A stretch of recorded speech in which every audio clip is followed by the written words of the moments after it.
licensed for 11 years. I got my license in 2007. I went full-time in 2008. That was the worst time possible because we had a market collapse.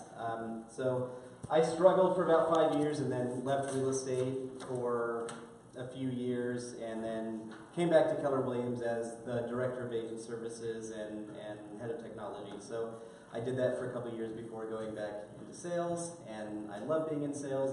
I love being on staff here and being in agent services. That was a great position, and I wouldn't have been able to do what I did without being in that position, because being in that position of agent services where I was teaching a lot of these classes, I was teaching Ignite, I was teaching technology, I was teaching all of the new agents how to succeed as a new agent, so I had to learn all of it. And one great thing about teaching, so later when you're in real estate and you're able to give back and start teaching classes, what that does for you as an instructor is you have to kind of master your material, you know. So when you're teaching, you're doing more research than you would normally do, and you just learn it a lot better. So I encourage all of you, when you're ready to tackle something, start teaching something in the market center. You know, so if there's something that you're doing that's working really well as far as like lead generation. So if you start farming, does anybody not know what farming is? Everybody, okay, so if you start farming the neighborhood and you get really good at it and you have good success, come in and teach about that. So anyway, my first year back into sales with as a buyer's agent on Carrie's team, I did 44 transactions and captained 6 months, which was really great for me. And anyway, so we'll just get into it. Is there anybody here besides Danielle who is not licensed yet? Okay. And the rest of you, how long have you been licensed? Pardon me? How long have you been licensed? About 2 months, I think. Okay, awesome. Have you had any transactions yet? No. Okay. Hello. Hi. Do we have a sign-in sheet? Over there. Thank you. I've been involved in the learn before you earn process. Okay. How long have you been licensed? About 16 months. 16 months. Okay. March of 2017. I came from another agency, so I could grow in. Well, you came to the right place. Yeah.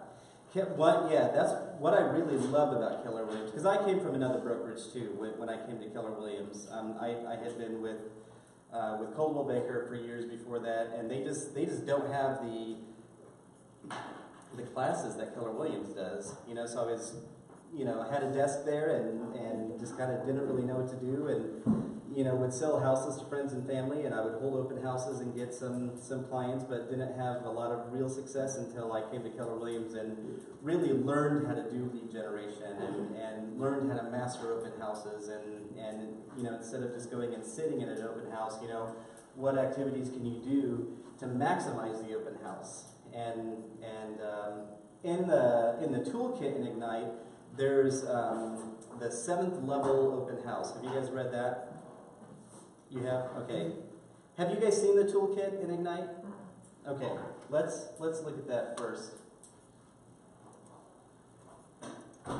So, does everybody know how to get to the student page on Ignite to download materials? No. All right. We'll start from the beginning then. Does everybody know how to get to MyKW? Yes. Okay. So mykw.kw.com, and you click on education, and it brings you to the KWU, the KW Connect, and right up top is Ignite, and if you click on Ignite, it'll bring you to the Ignite page where you can scroll down and go to student resources.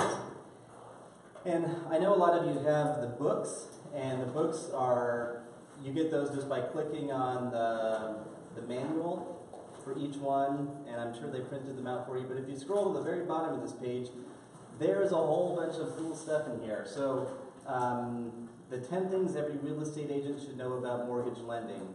If you haven't sat down several times with the lender to talk about different things about lending. This just has a lot of good information. The Ignite Toolkit is filled with really great stuff, and there's actually stuff that's relevant to every chapter that you're doing in Ignite. Let me open this up. And then there's also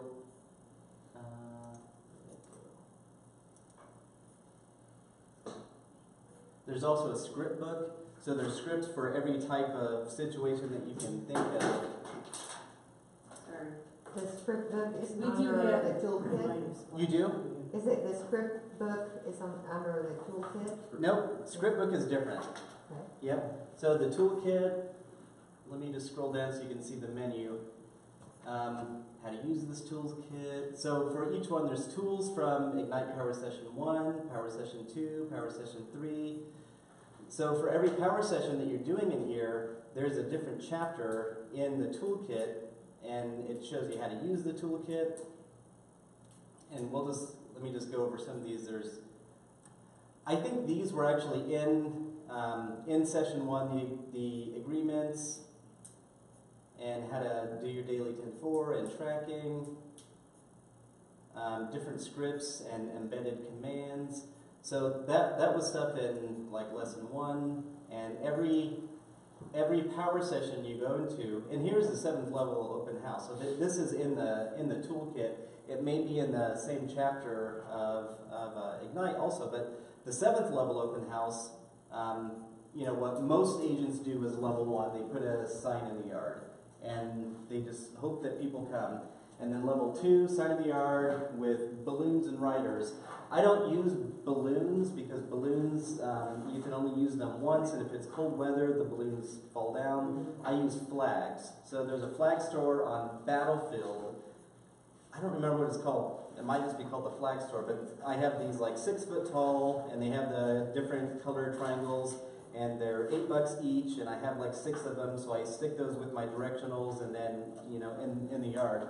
Those wave around a little bit, so when people are driving down the road, it catches their eye, and they follow it down to see your open house sign. So there are signs everywhere. You're driving down the street, there are for sale signs and open house signs constantly. You tend to kind of ignore them because there's so many of them, but if they have this wavy flag waving next to it, you're more likely to see it. So I use those a lot, and they do, I do generate traffic to my open houses from people seeing the signs. It's probably, I would say, 25% people seeing my signs and flags, and 75% people seeing it on Zillow, because realistically Zillow is where people shop for houses. And I will not hold an open house unless it's marketed on Zillow, because no one will show up. Anyway, you just go through all the levels. So the directional signs with balloons and flyers, and then flyers the week before Evites, and posted on websites. I think everybody posts their open house on Facebook. Go invite neighbors. It says 100 minimum. The rule used to be invite 10 to the right, 10 to the left, and 20 across the street. So you would invite at least 40 neighbors. That's good practice. 100 houses doesn't actually take terribly long to hit. You can hit 100 houses in a couple of hours. So if you have an afternoon that if you can print off 100 flyers in the office, you just print them black and white. You don't have to do color. And go out and knock on every door. If they don't answer the door, you leave it in there. Most people aren't going to answer the door. There will be a few people that you can talk to, but you're going to get leads that way. Every time that I've door knocked for an open and handed out flyers, I ask them every single time, are you thinking about buying a house or selling your house? A lot of times I'll meet people who are renting a house, and we'll have a conversation about buying. So I have picked up and closed buyers and sellers from door knocking open houses. So the door knocking, you're never holding an open house to sell that house, because it rarely happens. Very occasionally you will sell a house at an open, but that's not the point of an open. The point of an open is to get new business, it's to sit in a house and let buyers walk in and talk to you. I can't think of any other place where you can do that. But when you're door knocking, it's a way for you to meet other people, especially if it's in a farmed area. You want to door knock those anyway. And then everyone that you talk to, if you were able to knock on someone's door and collect their contact information, call and remind them with a phone call. You know, some agents will, at an open, when they're inviting neighbors, they'll say the open house is 2 to 4. However, from 1:30 to 2, it's going to be open exclusively for the neighbors to come and preview it. You know, so you have early access. You can come over, and I'm going to have cookies or punch or whatever. That's another thing I don't ever do. I never have snacks and water. I know some agents go all out, and you can spend quite a bit of money buying snacks and sodas and things for opens. And I don't often have people take anything when I do have those, and it does take a lot longer to set that stuff up. I don't know that it helps the open house. It may. I know Brandy does that. There are several agents that do that. I don't, and I don't know that it's hurt me by not having water sitting out. And then hold 4 other open houses in the area and various prices. So that's the 7th level. If you do all of those, there are some real estate agents who focus on opens, and that's how they get the majority of their clients, is just by holding open houses. And if they're holding 2 or 3 open houses a week, that means they're knocking on hundreds of doors, they're talking to hundreds of people, and if you can get just 3 or 4 contacts from every open house that you do, let's say you get 3 contacts at every open house that you do, and you do on average 1 a week. You know, so you're adding 3 times 52, so you're adding, you know, potentially a couple hundred people a year. Just from opens, but if you're doing a couple of opens a week, because you don't have to only do them on Sundays. A lot of people hold them on Saturdays and Sundays. I don't know if you've heard of a pop-up open house, but a pop-up open is where you just, you know, kind of use an open house as your office during the day. If you're going to be doing your lead generating or any real estate work, making some phone calls, find a vacant house somewhere that's in an area that might attract some traffic by just sticking a directional up there. Especially if it's around a school, like in Roundtree. You know, think of a vacant house that's around Roundtree, and you go stick up signs around the school. All the, you know, moms are picking up their kids at 3 o'clock, and they see your sign, and they just want to drop in because they're a nosy neighbor. You know, but it's a way for you to meet people, potentially get their contact information, and stay in touch with them, and hopefully do business with them or their friends in the future. So there are so many different ways that you can pick up new clients, but today we're not talking about that. We're talking about finding and showing homes, so we will just get into that.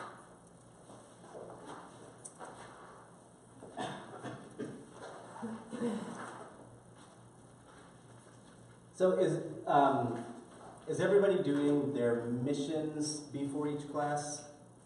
And you'll find this on the KW website also. If you go back, let me just go back here.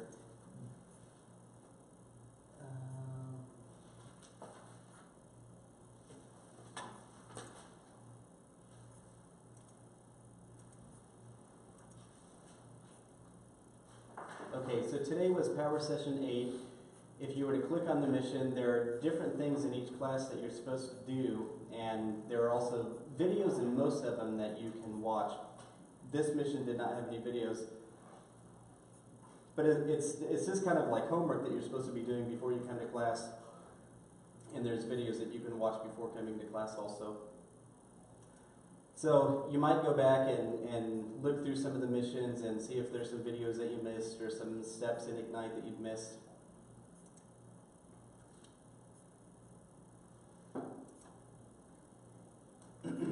There wasn't really much in the mission for today. There was no videos. Basically just said complete your daily 10-4, write notes on the homes that you previewed and bring to share with the class, report out your daily 10-4, bring any note cards to write out, practice scripts, follow up on previous activities, grow your database. So there wasn't really much for today. Well, let's talk about the daily 10-4. I saw on the leaderboard that it doesn't look like there's anybody who's actually doing all of the daily 10-4 activities. Is there anybody here who is doing all of the daily 10-4? 10 phone calls a day? No stars? Are you making any calls during the day? Yeah. Okay. So do you have any success stories for making calls, and who are you calling? Let's start with that. Just my circle. Okay, And your I sphere used to of have a influence. business, I'm calling I'm just putting the stuff in the database and then calling them, but it's just taking so long because everybody wants to chat, you know, Mm-hmm. so, but yeah. Okay. So you can start a conversation by saying, you know, I'm calling you really, this is kind of a business call. And, you know, it's to let you know that I'm, you know, starting a new career, I'm getting into real estate, and just letting them know what you're doing. And when they start going down the path of personal conversation that's going to take too long, just say, you know, you can always jump in and say, I really do want to catch up with you and talk to you about that stuff. Can we set up a time maybe to go and grab coffee?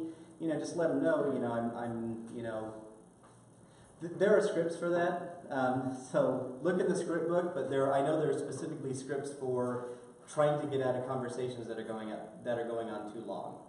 Mm-hmm. I just feel so, actually, I'm the one who's asking for personal questions. Oh, I got haven't it. talked to them in a long time and I feel so bad Okay. saying, hey, you know, I'm here, new business, come and buy a house for me, you know. Okay, so you're saying is this taking a long time to make those phone calls because you are asking questions and getting personal? Right. Got it. Mhm. Okay. Which I've gotten some, you know, people telling me, oh yeah, I got married or my parents are moving and they might be, you know, looking for a house, so I put it in my notes and, Okay. you know, so it's just taking a long time. So when they're letting you know that they know someone who's going to be moving, are you getting their contact information also? No. Okay. I Definitely you I should. I did write a note telling them to her and send her several business cards. Okay. So, Mm-hmm. So what I'll tell you from experience is when your friends and family say, I will give your business card to someone or I'm going to give your phone number to them, they probably will do that. But the person they're giving it to will not call you. okay. They will not. I mean, it's so rare. I may have had I can count on under 5 people in my career have ever called me and said, hey, so-and-so gave me your number, you know, I'd like to buy a house. You know, it just, for whatever reason, it just doesn't work, you know. So what you can do is let them know, hey, if you'll trust me to, you know, if you'll give me their contact information, I can promise you I'm not going to be pushy. I just want to help them. I want to let them know what I can do for them, and you know, if you don't mind, if I can just have their contact information and let them know that you gave me their number, I really do appreciate it, and I promise I'm going to treat them like I'm treating my own mother. You know, so just try to put them at ease enough to get the contact information. Most people don't like giving it out without the permission of the other person. But you know, if you can get it, that's best, because then you can reach out to the person who is going to be buying or selling. And you know, when it's a personal connection like that, you'll almost always capture them. You know, I'm sure you've seen other stats while you've been going through Ignite. There's some stats in this one, but it's like most people, the high majority of people, something like, I don't know, 80% of people who are buying a house or selling a house buy or sell with the first real estate agent they talk to. And if they are recommended to you by a friend, you know, if a friend of yours is saying, hey, this person is a realtor, you know, trust them, they're going to use you. But when you're having those conversations and someone says, yes, so-and-so is going to be selling a house or buying a house in the next 6 months, try as hard as you can to get that contact information. And follow up, you know, if they don't want to do it right then, you know, say, hey, would you just put out a word for me, let them know that you know, get permission for me to contact them, and let me call you back next week and just get their name and number, or you can just email it to me. And just follow up with them again and remind them, you know, hey, I still want to help your friend out, but you do need to try to get their information, because no one's going to call you. We're the ones making the calls. Okay, how about you? You said that you've been making some calls? No. You have not, okay. I've just been studying. Been studying. I work on a team and we circle prospects. Oh, great. Okay. We use Mojo. Yeah. And So we do 25 contacts a day, Uh-huh, and so we just kind of, go from there. And I've set some appointments from that, perfect. and that's, So when you're doing circle prospecting, is it for listings that your team has? yeah, I'm actually a buyer's agent, but Okay. we kind of just do listings because listings will bring the buyers. Sure. So Mm-hmm. I've set 2 or 3 just from. And then you just give those leads to your Yeah, we round robin it. We have 2 listing agents. Uh-huh. We just kind of go back and forth, or if there's like, because they have 2 very different personalities. So if there's one that you think the personality might match up better with the person on the Mhm. phone, whatever, we can just do it like that. And then sometimes we'll go with them since Mhm. we're the ones that made the kind of Sure. connection. Yeah. And so that's Okay. the calling I've been doing. Which team are you on? I'm a master guy. Oh, Jason. Yeah. Okay, that's great. Yeah, I like Jason a lot. Awesome. And you've been making calls? Yes. Do you have any success stories with that? What's your experience been? I probably have more success in person, is what I feel than I do on the phone. I don't know if it's confidence not coming through on the phone versus in person. When you say in person, are you setting up appointments to meet with people in person, or you're just? I have set up, I've got 2 right now. Mm-hmm.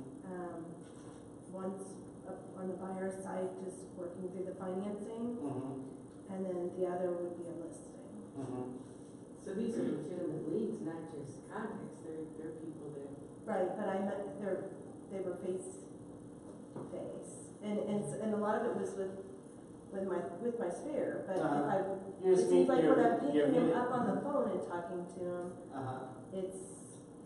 I don't know if I have a weakness there. Or, So when you're meeting with your sphere face to face, are you taking them out to coffee? What are you doing? a lot of times it's just running into him. Like Oh, one was great. running into him at a football game at Mhm. the high school, and they were Mhm. like, even though I had called her about 45 days prior, was like, hey, I'm selling real estate now, and it didn't connect. But then when I saw her in person and I had my name tag on, Uh-huh.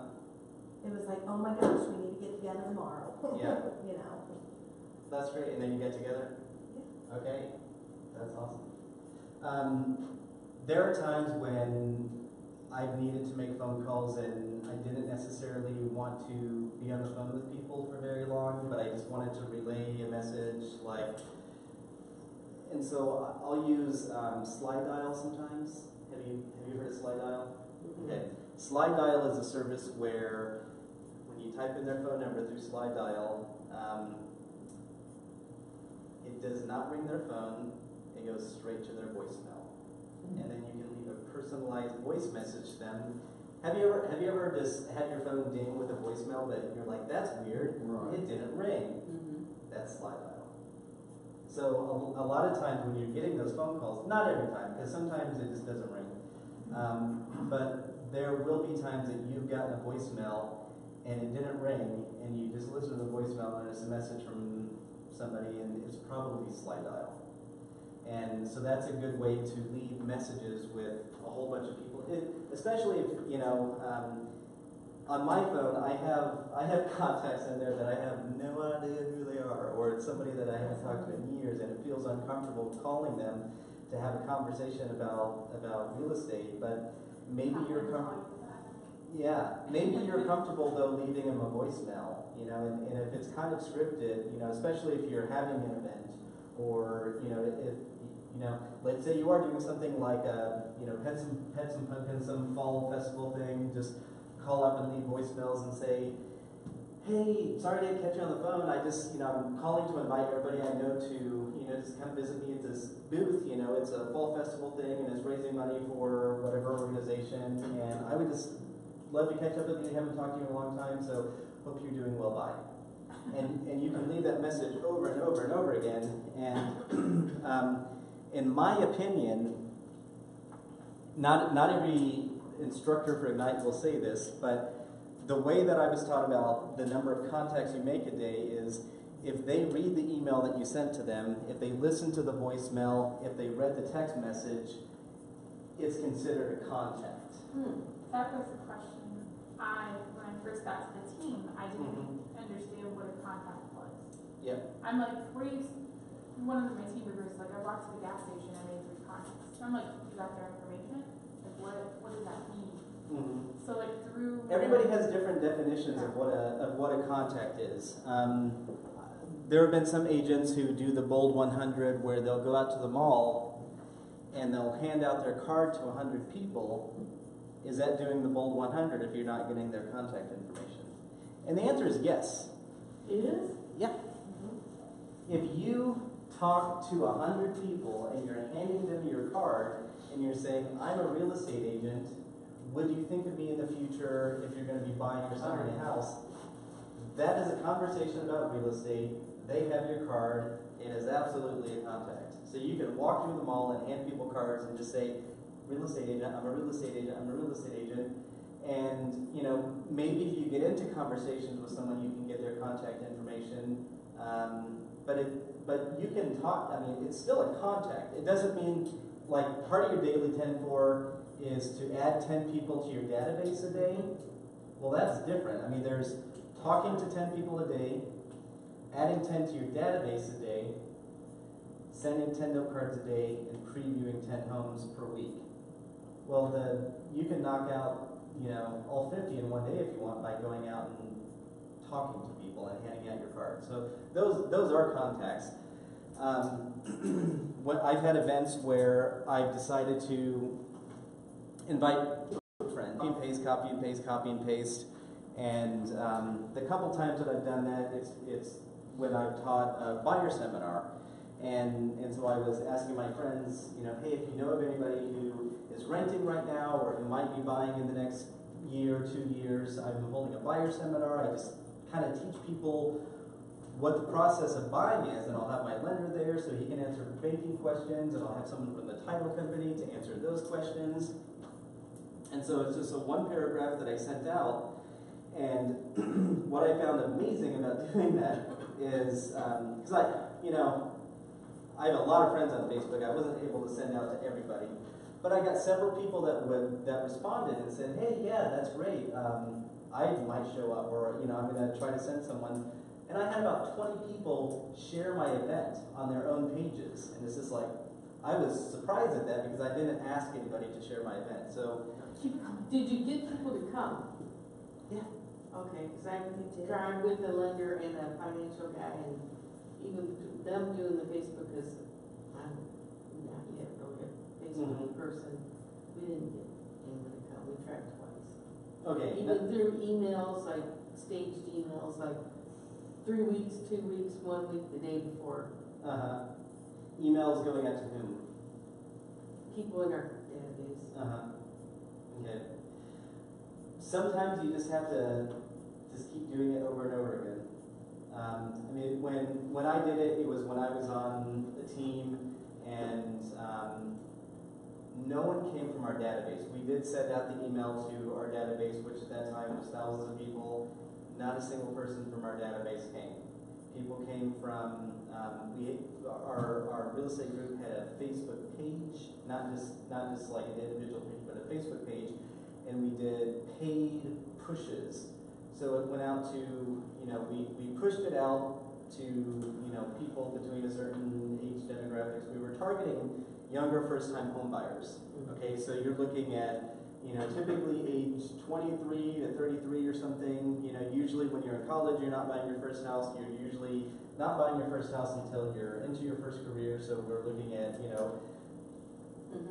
25 to 35 basically. And so when you market to Facebook, you can market to certain demographics, market to certain areas, and we pushed it out that way, and we had people come from that. We weirdly had people come because they did a Google search for first-time homebuyer seminar, and our page popped up because we wrote a blog on our Keller Williams website. Do all of you have your Keller Williams website set up yet? On Playster? Okay. Not on Playster. Not on Playster? Okay. But I mean, I gotta get with Sarah.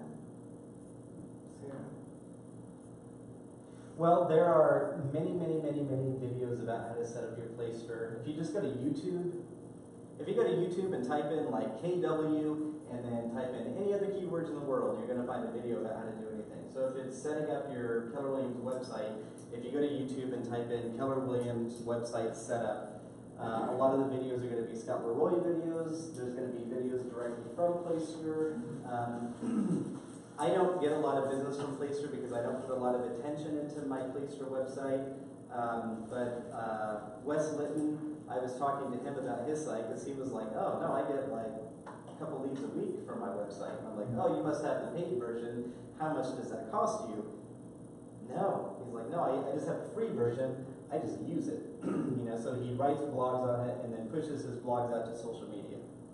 And then people, go and read his blogs or read whatever, and they register on his website, and he gets a couple leads a week just from having his website. And that's a free way to generate leads. So if you can utilize some of the free stuff that Keller Williams gives you, like the Placer website, Homekeeper. Homekeeper is another conversation starter. Your mobile app is another conversation starter. There are so many technologies that are offered to you with your technology fee that you can use either to directly get new leads or to use as conversation starters to get people to start using your products. So when you're talking to people, are you also sending out your note cards? Because Keller Williams is paying for your postage. There's no reason not to do that. What was I doing? Okay, the last, I've only gone through the Ignite program one time. I've taught it several times, but when I went through it as a capper in training, and I was able to send out my 10 postcards a day, I didn't know who to send them to, and so I picked a neighborhood, and I downloaded the addresses of a neighborhood, and I was sending my postcards out every day to a neighborhood, so kind of like farming. Hey, my name's Chris Day, I want to be your realtor, basically. So I think in those postcards, I was actually printing on the postcards from the printer. I made a graphic, and it was like, here's how many houses have sold in your neighborhood in the past, in the last month. Are you thinking about selling? The market's hot right now, give me a call. And so that's what I was sending out. So if you don't know who to send out the 10 postcards a day to, just pick some addresses and start sending those out, and then put those people in your database. And if you have a mailing campaign where you're mailing instead of emailing, you could put them on your 12 direct mailing campaign. So, and then previewing 10 homes a week. Is anybody not able to see that many houses, or can't figure out how to see 10 houses a week, or not have a key? It's just making the time, because it takes so much time, especially driving around. Mm-hmm. I did 2 before the class. I thought I could get 5 in, but. Mm-hmm. Well, it's the only way that you're going to really know the market really well is by previewing houses. You can sit in as many classes as you want to and go through, learn from as many real estate agents as you can, but you're not going to learn the market until you're actually in the houses. Because what you're going to start learning is different quality of the house. And you can walk into a house and say, this house in this neighborhood probably gets around $85 a square foot. Or you walk into the neighbor's house and say, well, they've really updated things. There's updated lighting, there's a newer roof, it has a newer HVAC, and I bet it's going to go for $95 a square foot. So you can kind of begin to judge houses based on how updated they are and what neighborhoods they're in, and just it makes you the professional. So when you walk into a house with a client, you want to have walked into hundreds of houses before you walk into a house with a client, because you want to know the market really well. If you're working with a client who's looking in the $95,000 range, there's not a lot of houses in Springfield in the $95,000 range. So especially if you meet someone at an open house and they're like, we're looking around 95 to 100, go look at all of them, so that when they call you and say, hey, I'd like to see the house on Main Street, you can say, oh, Main Street, yeah, I've been in that one, I've shown that one, here's what I know about it. And that really makes you the professional. When you've been in the houses that they're asking about, and you can say, that was really, here's the problems that it has with it. I talk people out of houses more than I try to talk them into it. You know, I rarely try to talk someone into a house, but there are many times where I'll tell someone, you don't want that one. You know, that one has issues, you know, it doesn't have gutters and is causing, you know, moisture under the house.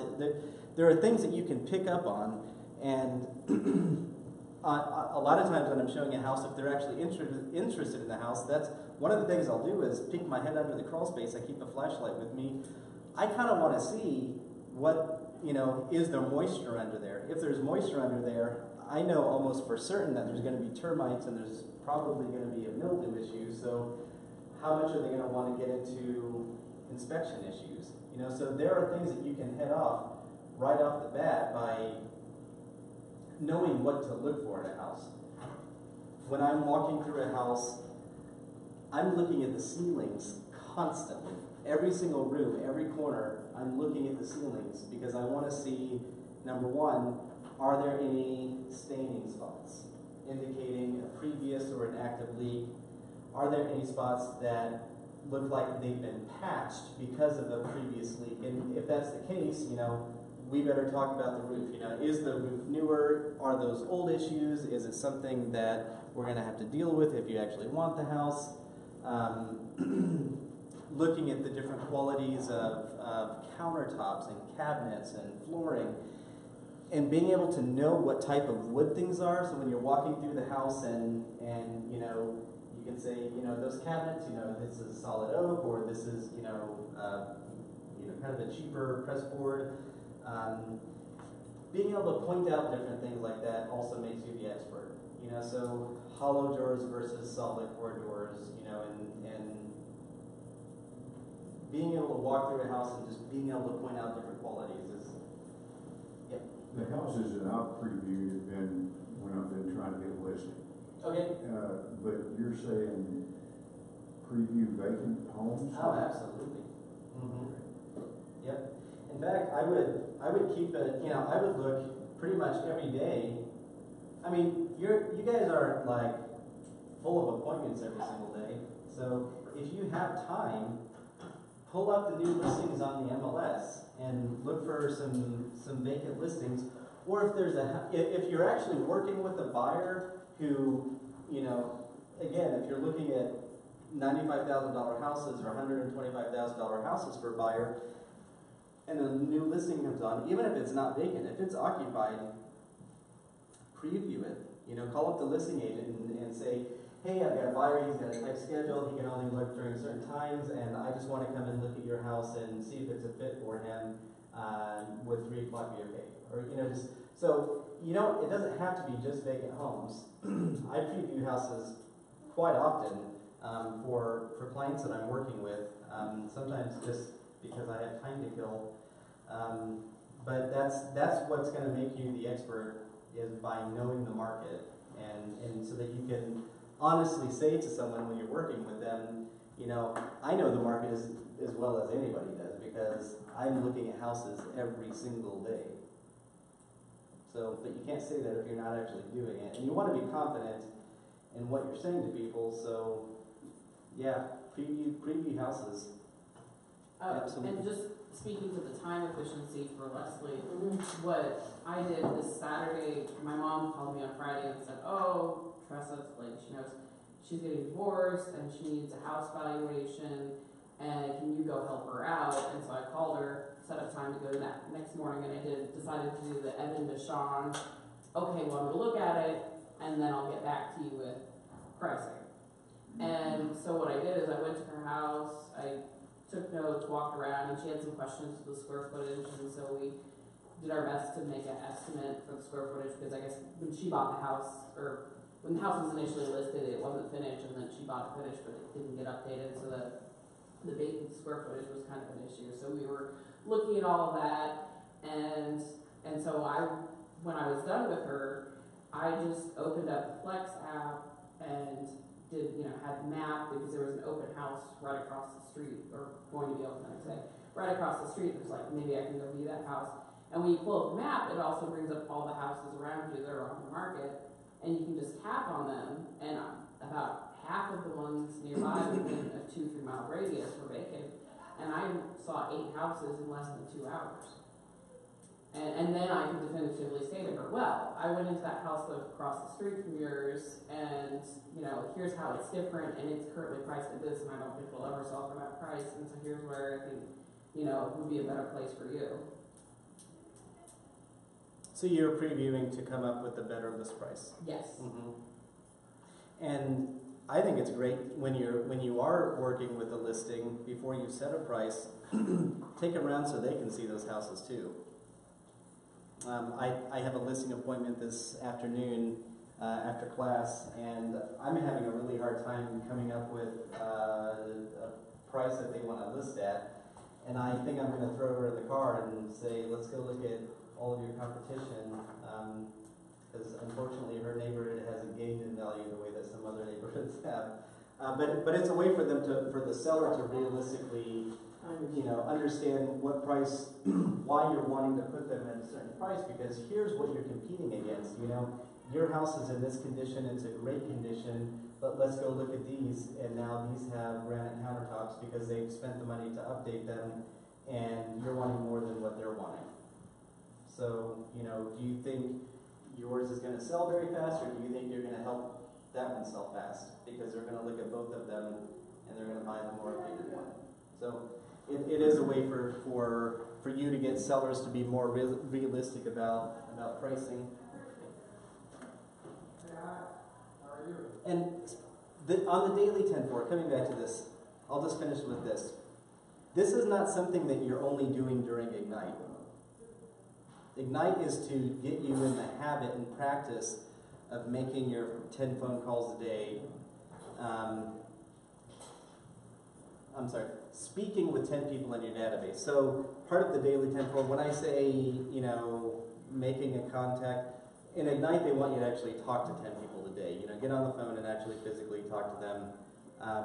When I'm keeping track of my contacts outside of Ignite, I do consider a text message where I'm talking about real estate, or a personal email to someone, or a Facebook message to someone. I do consider those contacts also. You know, or just talking to someone in the grocery store if I'm talking about real estate. But this is something they want you to do the daily 10-4 because they want you to keep doing this after you're done with Ignite, because that's what your business is. You know, you're in real estate, but your first job is lead generation, because you're not going to sell any houses without lead generation, and that's what this is. This is lead generation. So I think I've taken up enough time that we're probably not going to have time to make all of our phone calls, but let's look at page 9 really quick. And what I would love for you guys to do this week is pick out a few business vendors that you can call and just use the script. Hi Gary, I'm Chris with Keller Williams Realty. I'm in the process of creating a list of preferred business and service providers to give to my clients. Since I frequently have clients ask me for a good insurance agent, I only want trusted companies to refer them to. Since I have had excellent service from you, would you and your business be interested in being included? And when you make those phone calls, how about before you start making those phone calls, set up your HomeKeeper. Does anybody not know what HomeKeeper is? Everybody has HomeKeeper? Okay, good. Set up your HomeKeeper, you know, so put them in your HomeKeeper, and then send them the app. So when you're talking to someone, send them the app so they download it on their phone so that they can see how you're referring people to them, you know, through the app. And then share your app with everybody. And then there's another script here for creating referral partnerships with business owners that you have not done business with. And really, creating a referral partnership, I mean, there are so many different groups that you can join that are exactly this, that are referral partnerships. So it's just a good way to add people to your database and have conversations about real estate. On page 11, the journey. The journey from buyer consultation to offer is the most exciting and rewarding part of working with buyers. Finding the right home as quickly as possible is a win for the buyer and a win for you, because you can work with as many buyers as possible. Does someone want to volunteer to read the NAR stats? Danielle? Sure. Typical home buyers search for 10 weeks to view 10 homes. 92% use the internet in the search process. 50% used a mobile app or website. 98% of buyers who did use an agent saw that agent as a useful information source. More than half reported finding the right home was the most difficult step. 24% of recent home buyers reported the primary reason was the desire to own a home. 9% purchased a new home due to job relocation, and 8% bought for the desire to be in a better area or change a family situation.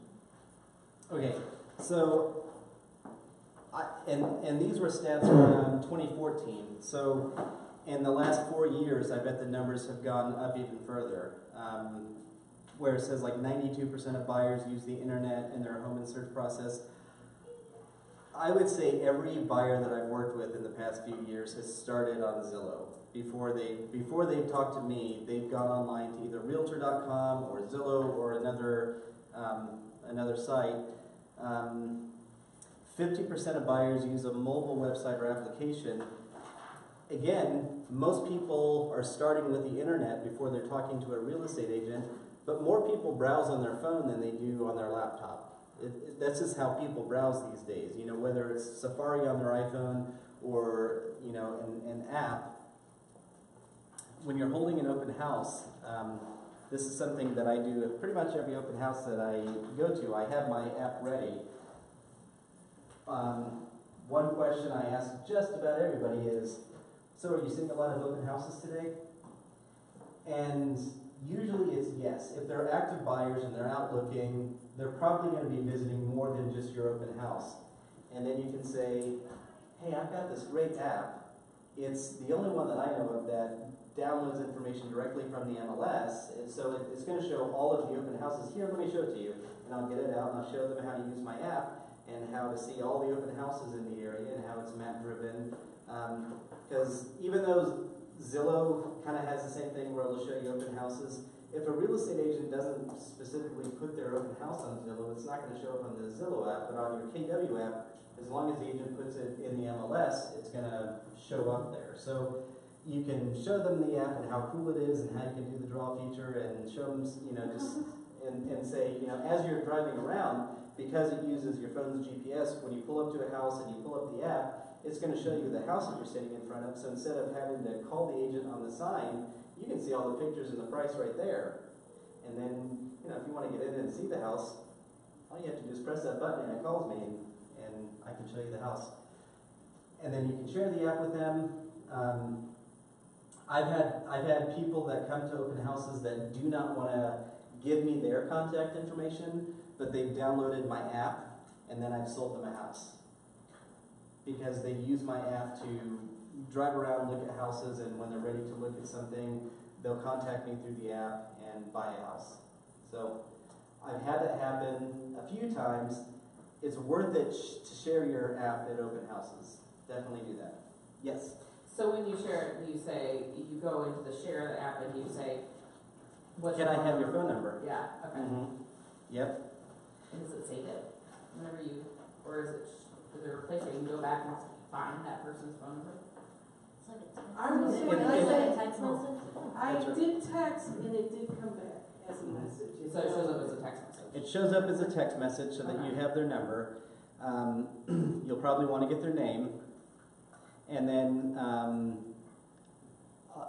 a lot of times I'll also, if I get their phone number, I'm going to try to get their email address too, and I could just flat out say, hey, do you mind if I get your email address so that I can, you know, email you some information? They'll usually say yes, and or I'll say, hey, by the way, you know, on whatever house, I might offer to send them either a buyer's consultation, you know, buyer's packet, or I might offer to send them something about this house. So sometimes they'll ask questions, and I'll say, you know what, I didn't print off the disclosures on this one. I'm happy to email it to you. What's your email address? And so there are different ways that I'll ask questions to get information from someone.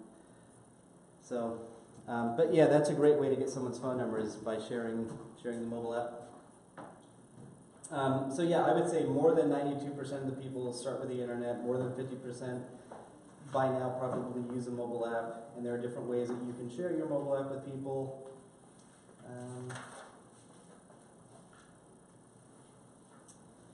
So we're gonna go to page 13. Make it happen working with buyers. In order to have a successful home search process, focus on these 3 steps. Find the right homes, show qualified homes, and bring your buyers to a decision. So who wants to read paragraph 1? Okay. There is no doubt your buyers will be searching the internet on their own. It is your job to help them identify which homes are actually worth the time to see. Your thorough buyer consultation helps establish exactly what the buyers are looking for in their dream home. Leverage that criteria using online property search sites to find several homes for your buyers to view. Keep going? Yeah, sure. Okay, so once, set them up on a buyer instant notification system that lets them know when a property matching their needs appears in the market. Number 2, monitor what your buyers receive from your KW website and app through your back office tools. And 3, contact them when you find a property they should see. Likewise, ask them to contact you immediately when they find something they would like to see. Okay, so this, because it's Keller Williams, is asking you to set them up on a portal through the Keller Williams website or through, through eEdge or something. I don't use that to set up searches. I use the MLS. Flex is just the easiest place to set up the portal. And there are different ways that you can set up searches on the portal. You can have it to where it comes to you first and you approve which ones get sent out to your client, and I always use that one. And the reason I use that one instead of having it just blankly automatically go to them is I want to kind of filter them a little bit. I've already had conversations with them about what they're looking for, and sometimes there are some must-haves, and so I'll keep notes about each client that I have set up on a portal, and in my conversations I'll know kind of, especially if I've been showing them houses, I'm going to know what their style is. And so I don't want to show them, I don't want a bunch of houses going to someone just because they're listed in the right price range. I want to be able to look at the pictures and determine whether or not it should go out to them. And so if 5 new listings come on the market and I only think they should get a couple of them, I'm going to select the ones that are going to be sent to them. And that's just how I do it now. The second reason I do it that way is, for whatever reason, if you set them up on a search basically, and it's an automated search and the first email goes out to them, there is a link on there for them to click saying, in order to get future emails, basically click here. Nobody ever clicks that. Even if I ask them to click it, and so if they don't acknowledge that they want to receive more emails from you, even though they're on an automated system, they're not going to be sent emails unless they have specifically agreed to receive emails from you. And if you set them up on what's called a portal, have you seen the portal one? Mm-hmm. Okay, that's a second email that they have to click, a second link in order to say yes to receiving stuff from you. So they have to click 2 different links and say yes in 2 different spots in order to get your emails. So it's easier for me knowing that they'll receive the emails if I'm, number one, filtering them so I can see what they're getting, but I know that they're getting the emails. How do you do that? Or that's another. So when you set up the search criteria and hit save and type in the name of the search and put in your client, and it gives you that pop-up where it has the generic email that's going to go out to them. If you scroll back up to the top, there's a checkbox that you have to mark. That's, I forget what it says, but it's a way for you to receive the email first, for you to preview it, and then to approve which ones go to them.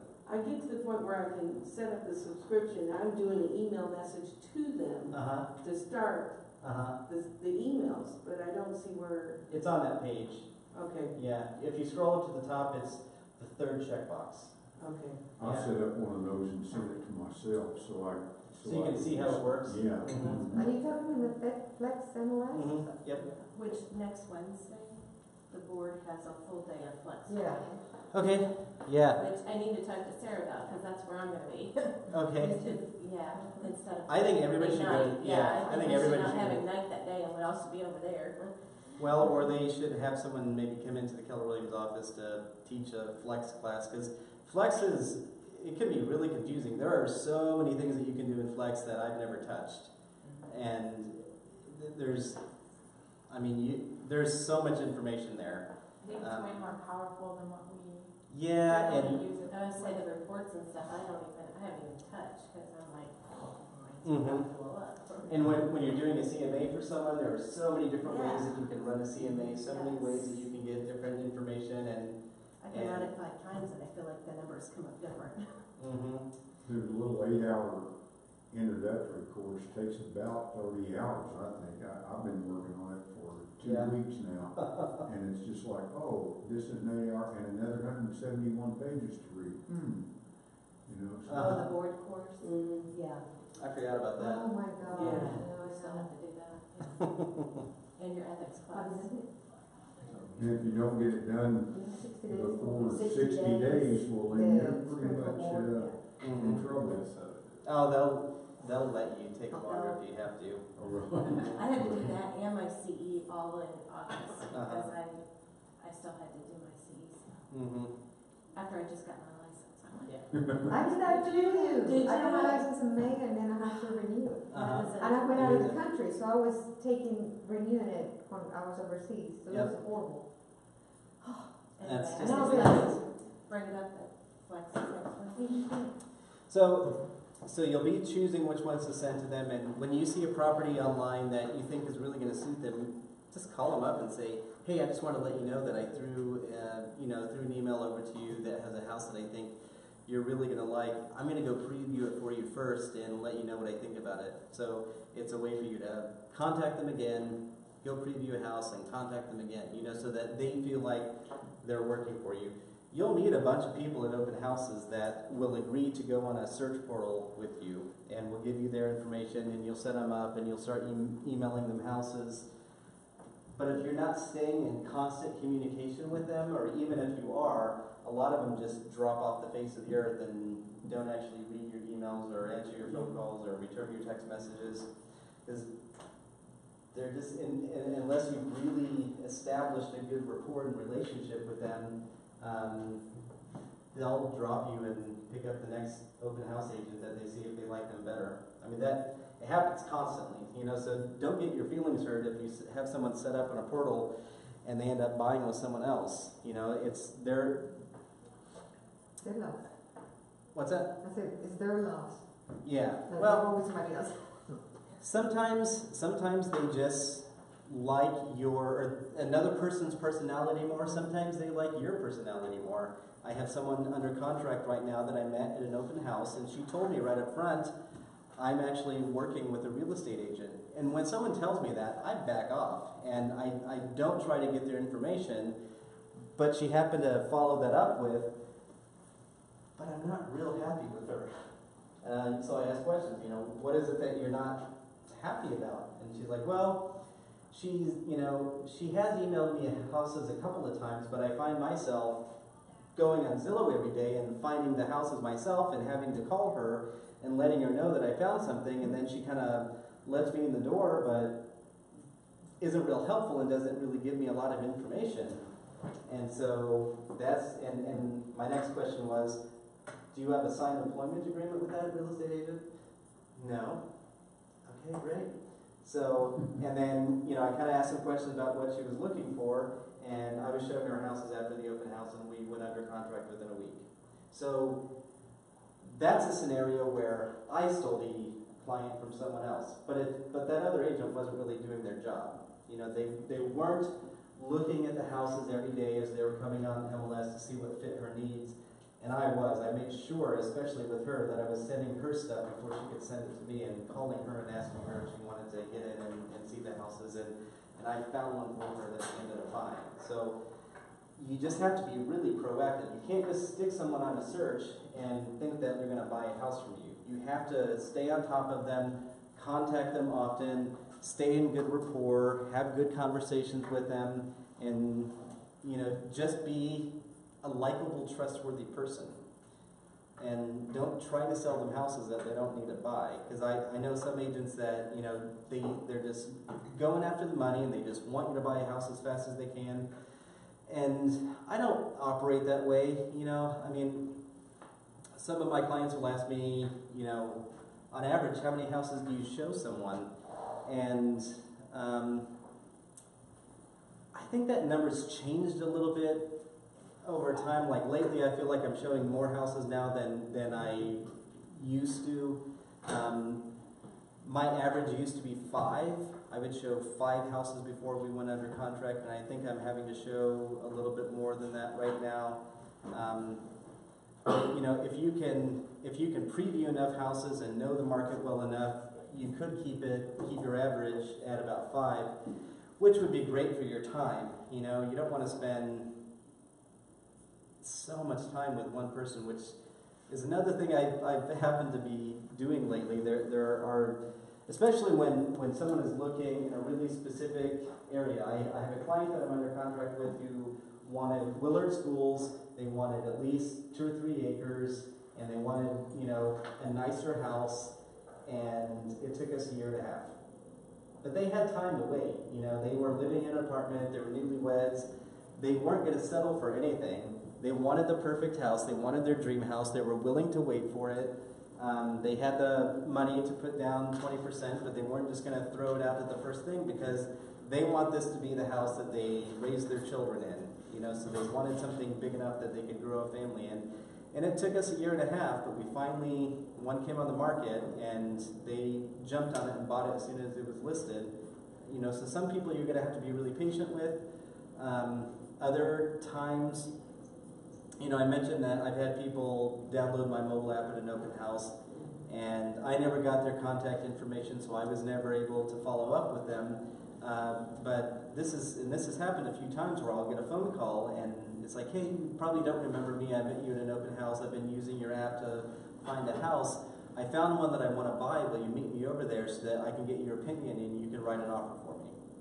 And so that happens too. There are many people that I've shown one house to and wrote an offer on it because they've been following the market. They've been watching the houses online. They've been going to their own open houses, but they had me in their back pocket to write an offer for them when they were ready. So you're going to have both, and hopefully it all evens out to showing 5 or 6 houses on average. I think Jen Davis says that her average is like 3 or something. So the fewer houses that you can show, the better. But that just means that you're going to have to be more of an expert and know the market even more. We'll jump over to page 14. Does someone else want to volunteer to read page 14? The whole Huh? The whole page.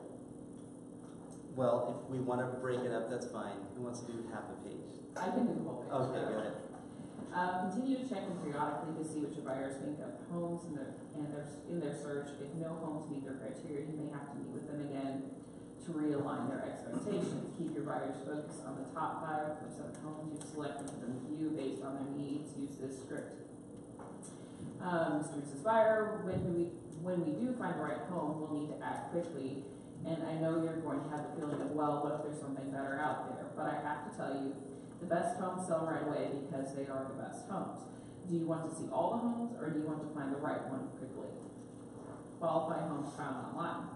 You know your buyers will be searching online, so when they call you and they're all excited because they found the one, remind them that you still need to qualify the home before you jump in the car and show it.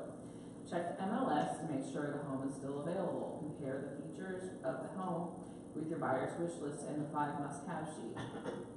If it is really a good fit, or the buyers are letting an emotional factor cloud their, is it really a good fit, or are the buyers letting an emotional factor cloud their judgment?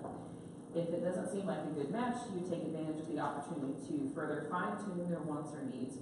Simply asking 2 or 3 questions can save you an hour of time viewing if it doesn't meet their criteria. you told me that blank feature was one of your 5 must-haves. 2 of the homes you sent me don't have that feature. Is that something you're willing to give up? Making a showing appointment. Leverage the trip by checking to see if there are any comparable homes your buyer might want to see at the same time. All right.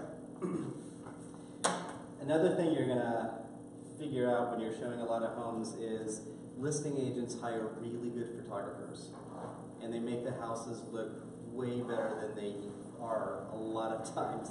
And that's another reason why previewing houses first, or you're going to get to the point where you can look through pictures that look really great, but you'll be able to kind of see through the pictures and see flaws in the houses in the pictures, because your buyers will fall in love with something based on the pictures, and you'll go out to see it, and it can just be junk.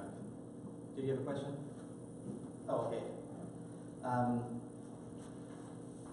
Let's take a break. I think we're going a little long, so it's about 10 after. Let's just take 10 minutes and come back 20 after. Did they tell you that they're scheduled at 1 to 3? Well, you know, I think I'm used to it being a 3-hour class, so I'll try to rush through it, because I guess we just have another. I hated you to bring it up because you are giving us good information. Yeah, I like the content. We can stay with the four. We can stay before, or at least I can. Well, you know, I can rush through the rest of it a little bit faster. I feel but bad, but oh, you're fine. I also know I committed to something else at 3:30. Absolutely. Yeah, it seems like most of the instructors haven't gotten that memo. Mhm. So, feel bad. We're used to Hold it. us behind you guys. Yeah. I'm sorry. Oh, you're fine. But that was good. Yeah, pictures are definitely a real rough thing, because I have a friend that's buying a fixer-upper right now, and it was right in the 55 to 60 range, and they can make a $60,000 house, and pictures are really good. Yep. And you Yeah. walk in the house, and the floors are like this, and wavy. It's so bad. Give signage. It's floating around here somewhere. Does anybody have the signage? Oh, that's right. Thank. Yep. How'd your show go? It was a pretty good training class. It was a what? Oh, thank you. Good, I'm glad. So I work on a team, and listing agent's name was on the sign. Called her. Really wanted her to go show them the house. Oh. So she called me. Said, "Can you call?" There She told me she kind of got that feeling from me, so I called there's a her. little He refrigerator. just blew me off, kind of So right I walked through in the front floor, of and then I me, walked back out. client, and He blew me it's off. on the right hand side. Called him, and I went up where I was gonna meet him. Okay, but I think Never they're showed one of up. the stores that And he they called don't me mind in. having And I said, chill. "No, I don't ran." I'm In like, fact, I might do the same. 7 minutes. Yeah. Sorry. And yeah, so once I was involved, he blew us off. Okay. Man, he really wanted the lead listing agent to go show him the house. Thank you. Who's your listing agent? Sir, you can go back. So she kind of had that feeling, and she was like, "Do you mind?" I was like, "No, I'm fine." Yeah, we're wait, so we'll make something happen.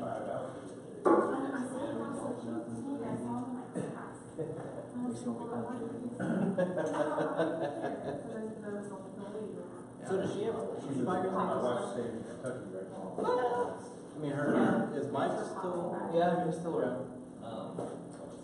You said she was. And then who's the lead buyer? She's living in Kentucky. Dana. Yeah.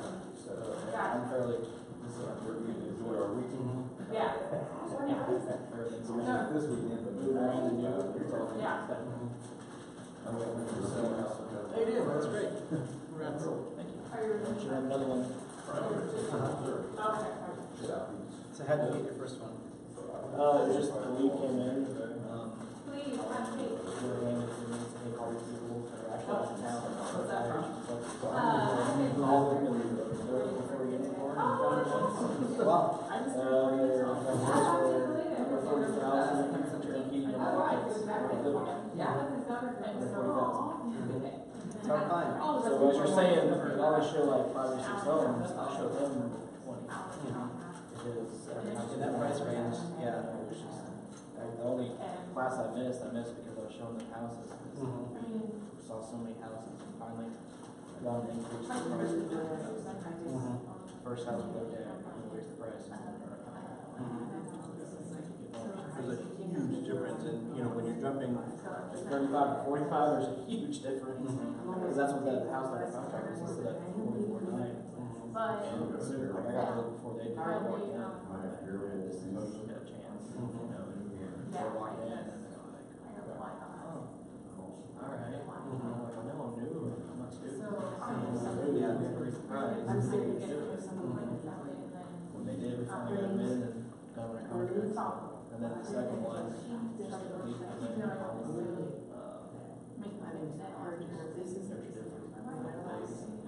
Sunday agreement.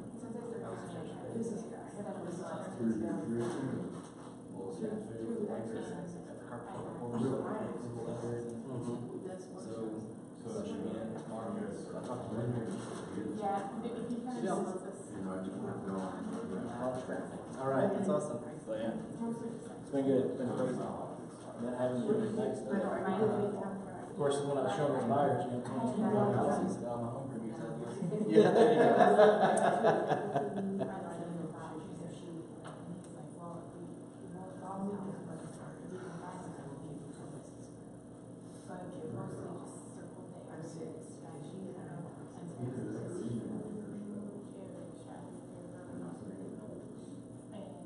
I'll get another business card for you. I'll keep this in this because I want this business card. I will, sometimes, like, we went to. This is really good. I will give you, he did tell me that I had it, but he still. Happy birthday, by the way. Thank you.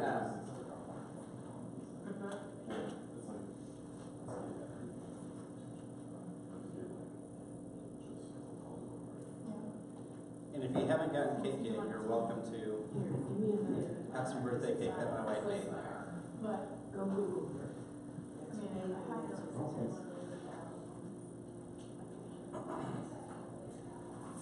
but she's passionate. She's passionate. And she says the exercises do work. She has stories where they've had and done her exercises and gone back to some.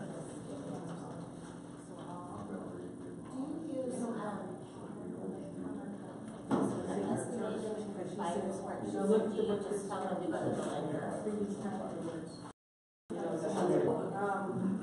Seems like some years I have kind of sort of life. And so the board, generally more, but it seems like a lot of people don't hire feel good, like insurance. Nobody wants to put insurance because that's another licensed position. Yeah. Okay. Essentially what I do when you're going to know, and you're going to want to know what they're putting down because that's going to be a part of the contract. So they need to talk to the lender first. But It's all lender. when I talk about what closing costs are going to be, instead of breaking everything down, I normally say it's around $4,000, give or take. It's, you know, it can be a little less than $4,000. I've had them as high Is as that, like if it's either 100,000 or 200 or 300,000? Yeah, they're about the same. Is it still about the same? Yeah, because the cost for title company are going to be the same. Lending fees are typically going to be the same depending on what lender they go through. You know, I use Jack Langley Erskine Mortgage, and if he's doing a $50,000 loan or a $500,000 loan, $850 is his fee. So it's a flat fee. Appraisals are a flat fee. The biggest thing that's going to affect the down payment are going to be insurance and their loan type. So is it 0 down or is it a 20% down? Yeah, are there points? So that part of it, the lender's going to have to talk about. So lender, loan type and insurance are the variables, pretty much everything else should be. But still within, if it's a conventional or FHA or VA, all of those are still going to be right right around $4,000. If you're looking at a loan program for low income like MHDC, something like that, those can get a lot higher. 5,000, 5,500. So if it's MHDC, I'm probably gonna quote more like 5,000 or 5,500. They've had so many questions, I'm just like, Yeah. I do like so many of that. Yeah, it's not that you would be liable, but You yeah. said, just that, you said. Yeah. And lenders are going to know based on the loan product if their closing costs are going to be higher. There's one loan product that I like a lot for low to moderate income, or if they're buying in a low to moderate income area. Bancorp South has a program called Right at Home, and it's a zero down conventional loan with no PMI. What? Yeah. What was it called? Right at Home. And the at is a ampersand. Right at Home. 0% and no camera. Mine's not even that good.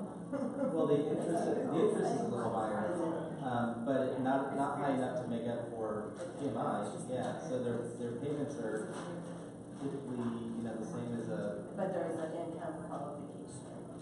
Well, it's either an income qualification and they can buy in any area, or there are certain neighborhoods in town that are income qualified neighborhoods, and then anybody at any income level can buy those neighborhoods. So, but it doesn't mean it's a bad neighborhood.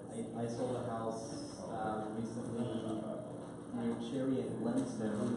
It was like behind McDonald's right there, and it was a really decent street, but it happened to fall into a low to moderate income area because there's a lot of apartments around there. So this couple qualified to buy that house with that program because of the neighborhood. I heard that it's on the docket, to revitalize the neighborhoods there on the Grand and Grand. It's a $5,000 conversation. Okay, yeah, that's a different program. That's a different one, which. There are programs like that are put on either by neighborhoods or city, the community improvement districts.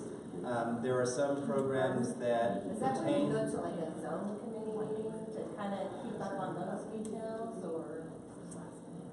Yeah. Or is that more the city council, just really more the city council?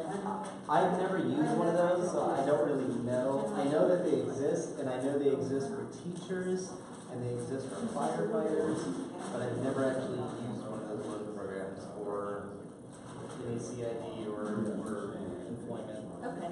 So that would be something really good to look into, though, because then you could be kind of the expert in. Okay.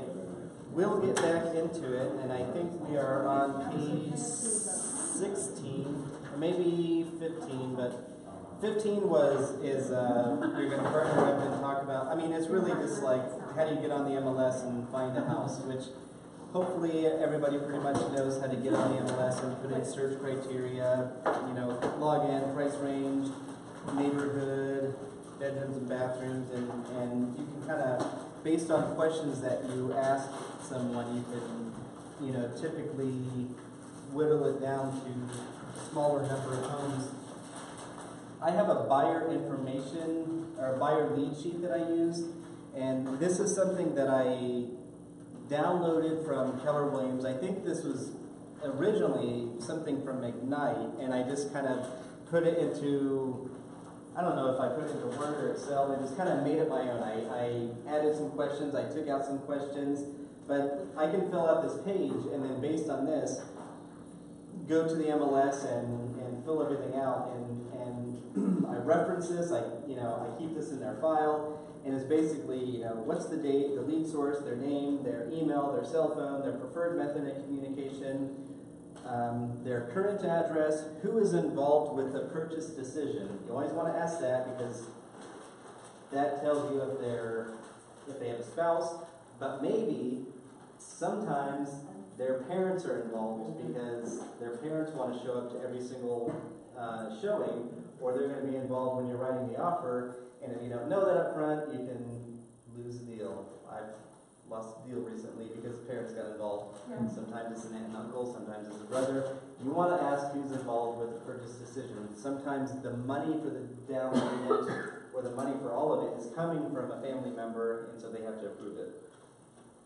Why are you buying? I ask that every time.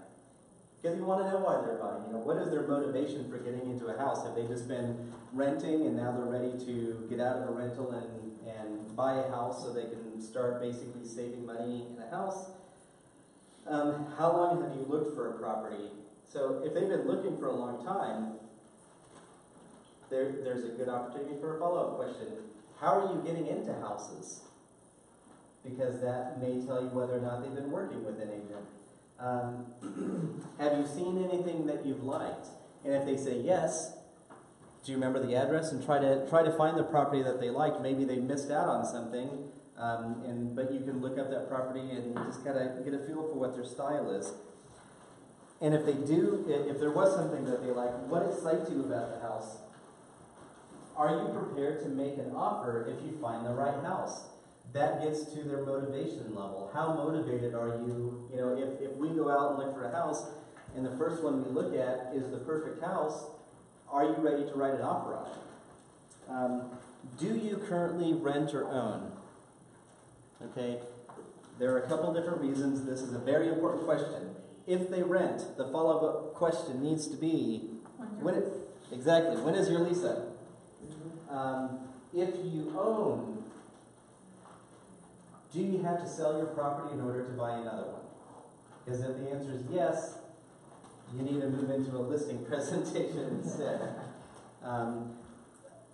There are several buyers that I've worked with in the past couple of years who will not list their house until they find their next house. Because of the way the market is, houses are selling so fast, and maybe they're looking for something so particular, they haven't been able to find it on Zillow yet, and so they're afraid to list their house. And there are some ways that you can combat that. You can't just say, all right, we can try to go into a contingency contract and hope that you stay in it because maybe they have an awesome house that's going to sell really quickly. Luckily, that's been the case about every time that I've done that. But you could also talk them into listing it and just say, look, when someone makes an offer on your house, we'll just counteroffer and just have a clause in there stating that you have a certain amount of time to look for your next house and go under contract. And if you're not under contract on your next house within 2 weeks, then we either have to extend this contract or it's void. So you can put language in there to get them out of something if they don't find the next one. So that's why it's important to ask them if they rent or own. When do you need to be moved in? So if they need to be moved in a month, you better get on it fast. If their lease isn't up for 3 months, what would you do if their lease is not up for 3 months? They can't move for 3 months. How would you handle that? Get them to the lender. Get into the lender? Yeah, I mean, if they're just starting, like every tax payment. I mean, especially if they're looking at like FHA, and then you could be out 45 days plus. I had an FHA go 60 days, my first buyer. So, I would say we're not crunch time, but we're getting there. So we're in October right now. Let's say we go out and look for houses, and let's say your client, their lease is up December 31st, and so they really don't need to be in anything until the end of December. Well, we're in October right now. If we found a house today and we went under contract and we're on a 30-day loan and we close mid-November, your first house payment is not going to be until January, so that's a perfect timing anyway. So their first house payment is not for 2 months basically. It's going to be the month after they close. So if they're, sometimes you can get them into a house a month before their lease is up, and so that gives them a full month to be able to paint and clean and move in and not have to make a double house payment. if they're a year out, sometimes you can have them talk to their landlord about either trying to buy out of it or just put them on a campaign and just call them every couple of months until they're ready to buy. And then, what is your method of financing? Are you cash or are you getting a loan? You don't want to assume everybody's getting a loan because sometimes they're cash and it can be offensive to them if you ask them if they're getting a loan. So just, how are you financing it? Have you been pre-approved by a lender? Because you don't want to show them a bunch of houses unless they're pre-approved. I try to get everybody, I will show someone a house before they talk to the lender, and the reason I'll do that is because I want to build rapport with them. I want to get face-to-face with them so that they trust me, and then I don't want to show them anything else without talking to a lender. And usually if I'm showing them the first house, I'm going to give them my lender's card, and I'm going to tell them, my lender is going to call you and talk with you on the phone. He's probably going to suggest that you go on his website and fill out the information, but go ahead and take his call. He's a great guy. He has an office on Seminole. He just talk him up a little bit. If they have been approved, I have a spot to write down their lender information, search area details, price range, bedrooms, bathrooms, garage or carport, square footage size. Is there anything else we haven't covered regarding your upcoming purchase? So maybe there are questions that I have not asked yet, and they'll tell me what I haven't asked, and I'll put notes in here, and then I have check boxes to, if I put them on a portal on Flex, and if I have them on a campaign. So that's my buyer lead sheet, and that goes in every file, and when I'm taking someone out to show them houses, or I'm calling them, I always reference the sheet for any notes. I also, if I'm doing calls, I always look up their previous notes and the CRM that I'm using. Right now I'm using one called Wise Agent, but I'm going to be moving everything over to eEdge, because eEdge really does pretty much everything that any other CRM will do. Some of the CRMs, like Top Producer, they have so many features you can just get lost in them. And I tend to use eEdge. I use eEdge for all of my campaigns. I feel like they have the best campaigns there are, and they change their campaigns annually. So I would just, if you haven't started purchasing another CRM, I would just stick with eEdge and just put all your clients in there and work out of that one, because I honestly feel like it works as good as any of them. So in that file, where would you file that, like electronically? Would you put that in a document like that, so you always have it with you or in your phone, or would you put it in Google Hard Drive? I keep it in Drive, Google Drive, yeah. I keep everything in Drive. Even what I have in .loop, I back it up in Drive. Okay. Because if, Drive is owned by me, .loop is not. If .loop failed for some reason, or if Keller Williams stopped using .loop for some reason, I want to have access to my files forever, so I keep it in Google Drive. And anytime I save anything, I always save it to Google Drive, so I can access it on my phone, on my iPad. I don't have to. If I want to come into the office and work on a computer in the tech room, I can do that because I have everything in Drive. On what I pulled up here on Chrome, I logged into my Chrome so that I have all of these are my tabs, and all of my passwords are saved. So even though I'm on a public computer, I log into my Chrome, which is Google, and I have all of my passwords, so I can do this in the tech room, I can do it anywhere, and I have all of my files anywhere I go because they're uploaded to the cloud. I don't store stuff directly on my computer. I mean, I do in Drive, because I sync Drive with anyway, but yeah, Drive is where I keep everything.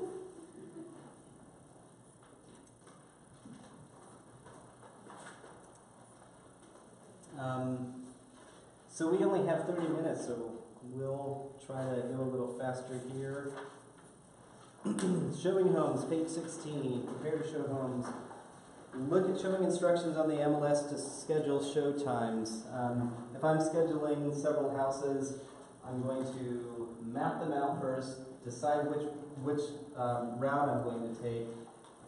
If it's only a few houses, I want to try to show them if I feel like there's a house that stands out above all of them, I really want to start with the best house. And the reason you want to start with the best house, does anybody know? The prime design. Never remember a better? Oh, We'll compare everything back. compare everything back to it. They compare everything back to it. If you show them the worst house first and gradually work up to the best house, when they get to the best house, they're not going to think, this is the best one, I'm going to buy it. They're going to think, Well, they keep getting better. are they going to keep getting better? That's right. We keep getting better and better and better and better. Let's keep going until we find, the best one eventually.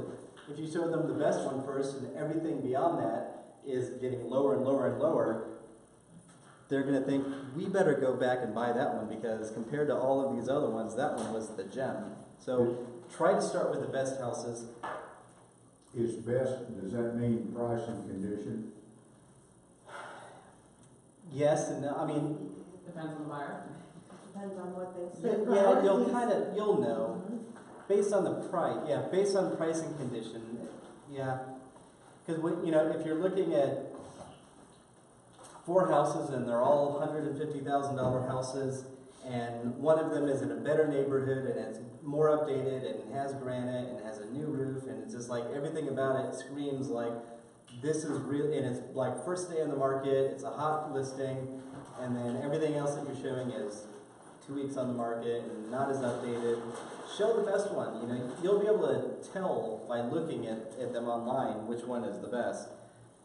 And then sometimes if they're all just kind of equal, I'll just map it out and what's the best way starting the farthest and coming in. Which if you're showing rural property is probably the better way to do it. But if you can show the best house first, do it. Always call the listing agent to see if the home is available. I mean, obviously, just follow the instructions.